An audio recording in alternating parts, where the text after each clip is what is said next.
Saudara, Kejaksaan Agung semakin intensif menyelidiki dugaan maklar kasus yang melibatkan Zarof Rikar, mantan pejabat di Mahkamah Agung dalam skandal suap untuk putusan kasasi Gregorius Ronald Tanur.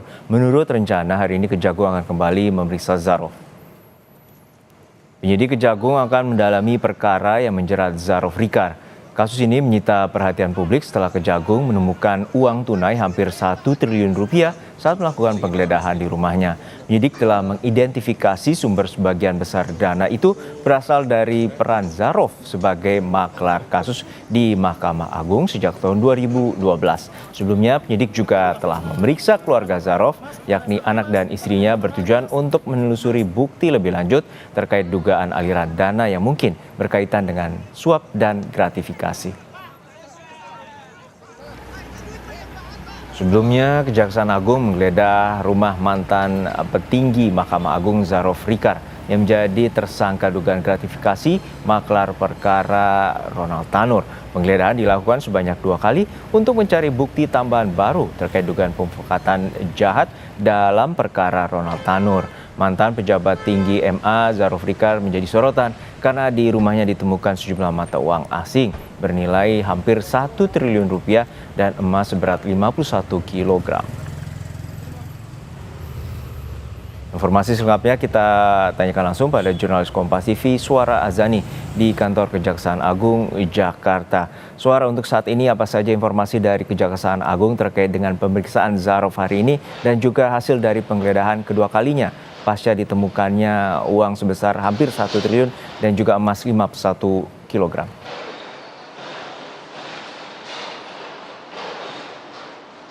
Ya, hari ini Zarof Rikar hadir di Kejaksaan Agung Jakarta pada pukul 10:50 dan sampai saat ini masih dilakukan adanya pemeriksaan oleh Kejagung.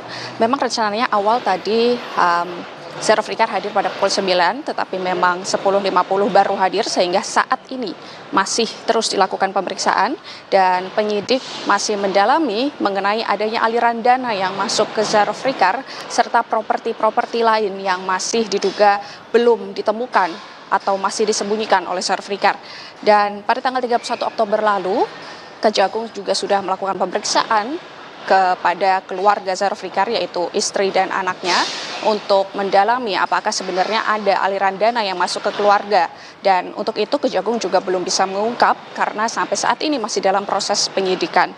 Dan selain itu penyidik juga telah memeriksa 15 saksi lainnya yang diduga bisa memberikan informasi lebih lengkap terkait adanya aliran dana Zarof Rikar. Dan Kejagung juga merasa masih ada tadinya aset yang disembunyikan dan belum ditemukan oleh Kejagung. Dan sebagai informasi lain, Zarof Rikar ini adalah mantan pegawai Mahkamah Agung yang ditetapkan sebagai tersangka atas dugaan pemufakatan jahat sebagai maklar khusus atau putusan kasasi Ronald Tanur, yaitu terdakwa kasus Dini Sera. Dan menurut Kejagung, Zarof Rikar ini melakukan penyuapan dengan pengacara Ronald Tanur yang dilakukannya kepada Hakim Mahkamah Agung untuk mengupayakan agar Ronald Tanur ini bisa tidak bersalah atas keputusan kasasi. Jona. Ya, maklar kasus ini diduga terkait dengan suap dan gratifikasi terhadap Zarof Rikar. Untuk saat ini juga ada informasi bahwa orang tua dari Ronald Tanur juga akan diperiksa. Lalu seperti apa informasinya dari pihak Kejaksaan Agung? Ya, tadi kami mendapatkan informasi dari pihak Kejaksaan Agung, ternyata orang tua dari Ronald Tanur sudah hadir di Kejaksaan Agung sampai saat ini, tapi kami belum bisa mendapatkan informasi lebih lanjut terkait pemeriksaan apa yang dilakukan oleh Kejaksaan Agung hari ini. Dan rencananya memang akan terus dilakukan pemeriksaan hingga sore nanti, termasuk juga dengan Zarof Rikar. Kami juga masih menunggu informasi dari Kejaksaan Agung bagaimana perkembangan dari pemeriksaan keluarga atau orang tua yang dari Ronald Tanur yang hadir pada hari ini di Kejaksaan Agung Jakarta. Baik, terima kasih atas laporan Anda, jurnalis Kompas TV Suara Azani dari kantor Kejaksaan Agung Jakarta.